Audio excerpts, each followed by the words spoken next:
Қайырлы күн достар, бүгін біз дәмі өте ерекше және де әркімнің көңілінен шығатын муравейник дайындаймыз. Міндетті түрде видеоны толығымен қараңыздар, өйткені бұл рецепті бойынша муравейникті кемінде 1 ай сақтауға болады. Сізге керек заттар: ұн, қамыр қопсытқыш, айран, қант, жұмыртқа және де маргарин немесе сливочное масло. Ең алдымен ұнымызға майымызды салып, барлығын үккіштің үлкен көзімен өткізіп аламыз. Қолданатын барлық заттар міндетті түрде бөлме температурасында болуы міндетті.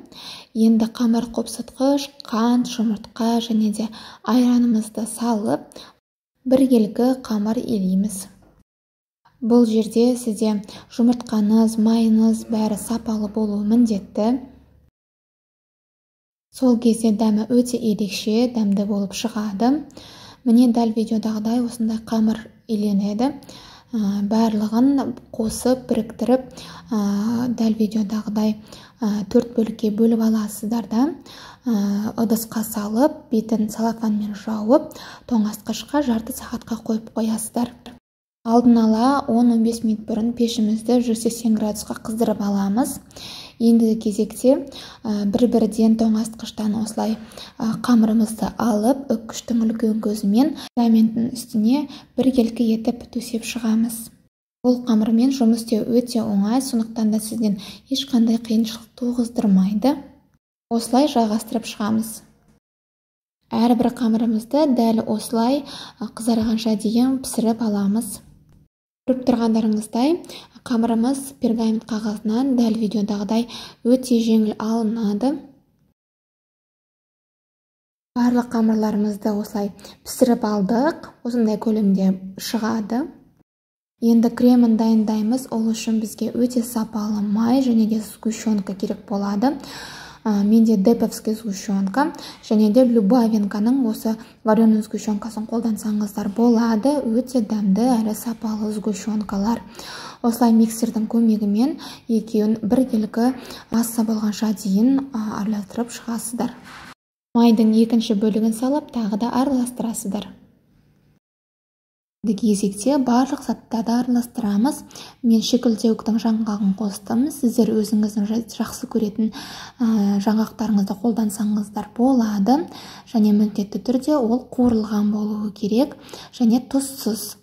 Ендігі кезекте кремімді салдым және барлығын өздеріңізге ыңғайлы қолмен немесе де осындай лопатка қалақшаның көмегімен де араластырсаңыздар болады.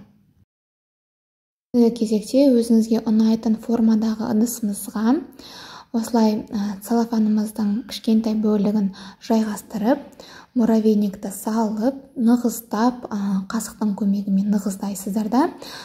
Ыдысымызға осылай түсірген кезде сізде өте әдемі форма пішінде муравейниктер шығады.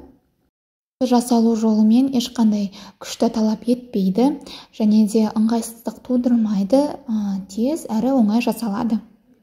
Әрине, әсемдеу өзіңіздің идеяңызға байланысты. Кейбіреулері кекске арналған ыдысқа салады, немесе престеп домалақтап қояды, немесе престеп ромб ретінде кесіп қояды, немесе құмырсқаның үлкен үйлеу секілді кішкентай ыдысқа былай салып қояды.